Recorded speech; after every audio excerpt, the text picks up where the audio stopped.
Good evening, Dr. Zakir. My name is Jal and I work here for Emirates Bank International. My question to you is, which other religion says that they are awaiting the coming of Prophet Muhammad, peace be upon him, other than Muslim and Christianity? Sister asked the question that which other religion besides Islam and Christianity says that Prophet Muhammad will come. Sister, besides the religion of Christianity and Islam, most, if not all, most of the religions that came before Islam prophesied about coming of the last and final messenger Muhammad. I've given a talk on Muhammad in the various world religious scriptures. Besides Christianity, you also find in Judaism about Muhammad. It's mentioned in the book of Deuteronomy, chapter number 18, verse number 18 about the Prophet Muhammad. It's mentioned in the book of Deuteronomy, chapter number 18, verse number 19. In the book of Isaiah, chapter number 29, verse number 12. In the Song of Solomon, chapter number 5, verse number 16. That's the Old Testament. In the New Testament, Christianity is mentioned in the Gospel of John, chapter number 14, verse number 16. Gospel of John, chapter 15, verse 26. Gospel of John, chapter 16, verse number 7. Gospel of John, chapter number 16, verse number 12 to 14. There are many verses in the Old Testament and the New Testament prophesying about the coming of Muhammad. Since your name is Jal, and I assume you're a Hindu sister, correct? Yes. I've even given a talk on Muhammad in Hindu scriptures. I can give a talk for a few hours only on Muhammad in Hindu scriptures. Time will not permit me to go into it. I'll just give the references. If you read the Hindu scriptures are of two types. One is Smriti, the other is Shruti. Shruti means the words of God, in which you have Vedas and the Upanishad. Smriti is the word of human being, in which you have Manusmriti, you have Ramayana, Mahabharata, epics, etc. You also have the Puranas. If you read Bhavishya Purana, it's mentioned Bhavishya Purana, Parva 3, Khanda 3, Adhyay 3, Shlokas 5 to 8, which speaks about Muhammad. It's mentioned Bhavishya Purana, Parva 3, Khanda 3, Adhyay 3, Shlokas 10 to 27, talking about Muhammad as the Malacha. He is mentioned in Atharva Ved, book number 20, hymn number 21, verse number 6. Atharva Ved, book number 20, hymn number 21, verse number 7. He is also mentioned in Atharva Ved, book number 20, hymn number 127, verse 1 to 14, which is called as Kuntap Suktas. Kuntap means hiding. It speaks about the coming of Muhammad, that he will be the praiseworthy, he will have 60,000 enemies, etc. He is also mentioned in Rig Ved, book number 1, chapter number 53, verse number 9. He is mentioned as Ahmad, which means one who praises, in Uttar Chik, mantra number 1500. It's mentioned in Indra, chapter number 2, verse number 152. Yajurved, chapter number 31, verse number 18. He's also mentioned in Atharva Ved, book number 20, hymn number 126, verse number 1 to 14. He is called as Narashansa. Nar means man, person. Shansa means coming from Prashansa, praiseworthy. A man who's praiseworthy. If you translate Narashansa, man who's praiseworthy, into Arabic, it means Muhammad. He's prophesied as Muhammad in Rig Ved, book number 1, hymn number 13, verse number 3. In Rig Ved, book number 10, hymn number 64, verse number 3. He's mentioned Rig Ved, book number 2, hymn number 3, verse number 5. Rig Ved, book number 5, hymn number 5, verse number 2. He's also mentioned Yajurved, chapter number 20, verse 37. Yajurved, chapter number 21, verse number 31. I can go on and on and on, mentioning only the references of Muhammad mentioned in the scriptures. Due to limitation of time, I will just touch on one prophecy a little bit in more detail. He's been prophesied as the Kalki Avatar.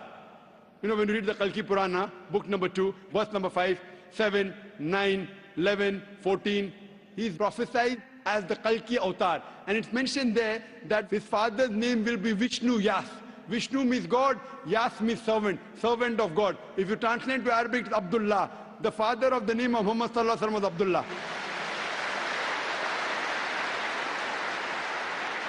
His mother's name will be Sumati. Sumati means serenity, peaceful. If you translate Arabic, it means Amina. The name of the mother of Muhammad was Amina. It says he will be born in a city by the name Sambala. Sambala means a place of peace and serenity. That is Makkah. He'll be born in the house of the chief of the village of Sambala. He was born in the house of Quraysh. It says he will be born on the 12th. If you clap at every point, it will go on for hundreds of claps, mashallah. He'll be born on the 12th month of Madhav, that the 12th Rabi Awwal. It says that he will be a teacher for the whole of humanity. And we know Muhammad Sallallahu Alaihi Wasallam was sent to the mercy of the whole of humanity. It says he'll get the first revelation in a cave known as Ghar Hira. It says he will migrate northwards and come back. Muhammad Sallallahu Alaihi Wasallam went from Makkah to Medina northwards and came back. It says that he'll be given 8 supernal qualities. It says that he'll have 4 companions, talking about the first 4 Khulfa Rashidin. It says that he'll be helped with the angels in the battlefield. We know Muhammad Sallallahu Alaihi Wasallam held in the battle of Badr with angels. I can go on and on talking only about the prophecy of Muhammad Sallallahu Alaihi Wasallam. So if you're a Hindu, and if you believe in the Hindu scriptures, you also have to believe the last and final avatar, the last and final messenger in Hinduism is Prophet Muhammad, peace be upon him.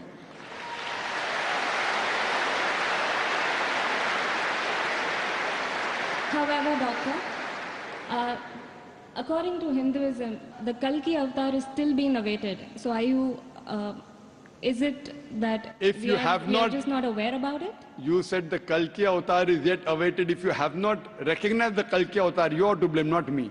I have given you so many similarities. Now you have to disprove it. You say, my scripture says Vishnu Yas, father's name. Prophet Muhammad Sallallahu Alaihi Wasallam's father's name was not Vishnu Yas. You have to disprove me. Now this has been done by Pandits of Hinduism. Hindu scholars have also written this. Now the Hindu scholars are preventing the truth from you. They are hiding the truth from you. You as a logical girl, as intelligent girl who's working in a high post, it's your duty to realize that if your priests are hiding the truth from you, we can have a debate with your priest. You can call the doctors of divinity. You know, I have had dialogues with Pandits. You know, one of the very famous is Sri Sri Ravi Shankar. He never disagreed. He agreed. He agreed with what I said about oneness of Almighty God, has got no images. He believed in Prophet Muhammad Sallallahu Alaihi Wasallam. He did not accept that's a different thing because he will lose his following. Therefore, sister, do you have a following? So you have no fear to lose the following. So when I've given you so many references with giving quotations, I'm not pulling a fast one. You can very well go and check and verify. But after you verify, do you accept in the last and final messenger? Do you? Yes. So do you believe in Prophet Muhammad, peace be upon him? MashaAllah.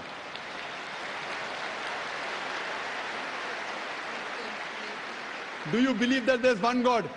Yes, I do. Do you believe Almighty God has got no images? Yes, I do. So you believe there's God and he has no images? Yes. And do you believe Prophet Muhammad is a messenger of God? Yes, I do. Then you're a Muslim, sister. What you said is the Shahada in English. Do you want to repeat in Arabic if you want, sister? What you said is in English, that there's no God but Allah and Prophet Muhammad is a messenger. Would you like to repeat in Arabic, sister? I do. Okay, I'll just repeat it and you have to continue, sister. Ashhadu Ashhadu Allah Allah ilaha ilaha illallah illallah wa ashhadu wa ashhadu anna anna Muhammadan Muhammadan abduhu ablu wa rasuluhu. wa rasuluh.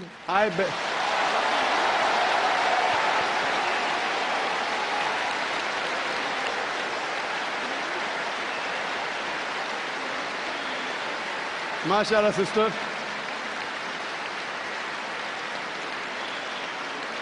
May Allah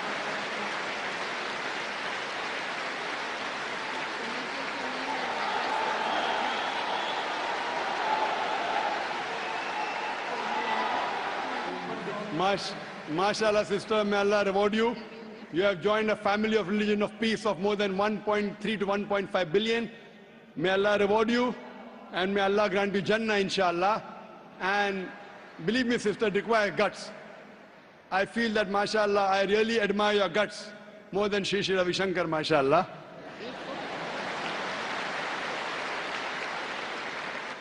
And I pray that may He give you hidayah and may He guide you, inshallah.